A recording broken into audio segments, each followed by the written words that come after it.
On Location Training. I'm going to show you zebra, and I have this awesome model here that is going to help us out.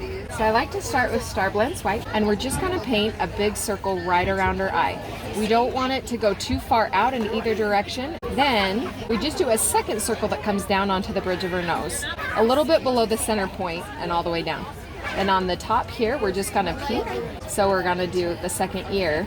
That should go to about the same height, if not just a little shorter than that first ear. And then we just do down that right nice onto the cheek. So we've got some blue and teal and purple, and you load it up on a 3/4 inch brush. We're gonna go right in front of her eyebrow, a 1 centimeter strike down. Then we're gonna flip the brush and go down the other way. And then we don't wanna go too far onto the ear, so we're just gonna go straight down there. Then skip the ear, straight down. You're just flipping back and forth all the way down, and that's our mane. What I like to do is I just load a little bit of black and then just like wipe it off on my paper towel, and that gives me a dry black, and we're just doing a bunch of strikes right here on her nose to give it that little black muzzle. Now for the stripes, you want it to be a little thin for this line work so it's really crisp. And we're gonna do one ear and a little flip and a second ear right there.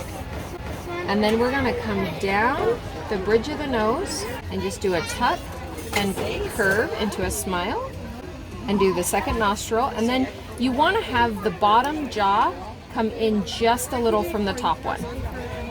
Give it a chin and scoop around for the lower jaw and then curve back down. So we're gonna do a wiggly line all the way down there.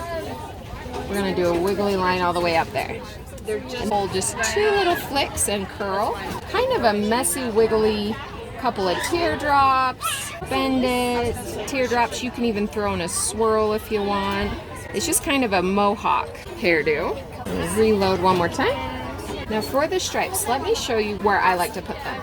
So I do one backward C right there that mirrors the jaw, and then I just follow it up 3 times along the bottom. And then you do a nice heavy eyeliner.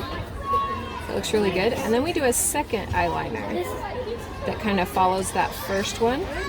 And we split it.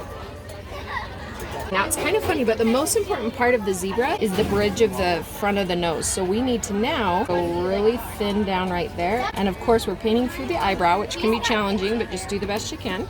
One more little C up there, a little V, and maybe one more coming down there.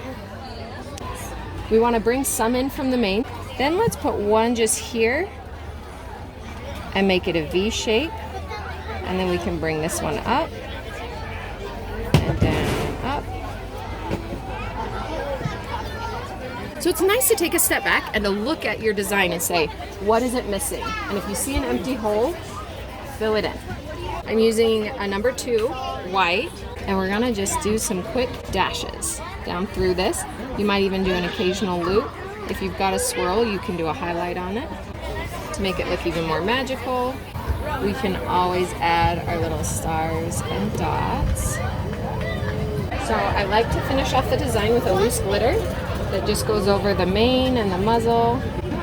And then whatever color we used in the mane, we can grab something that complements it in a festival glitter and put it on the other side.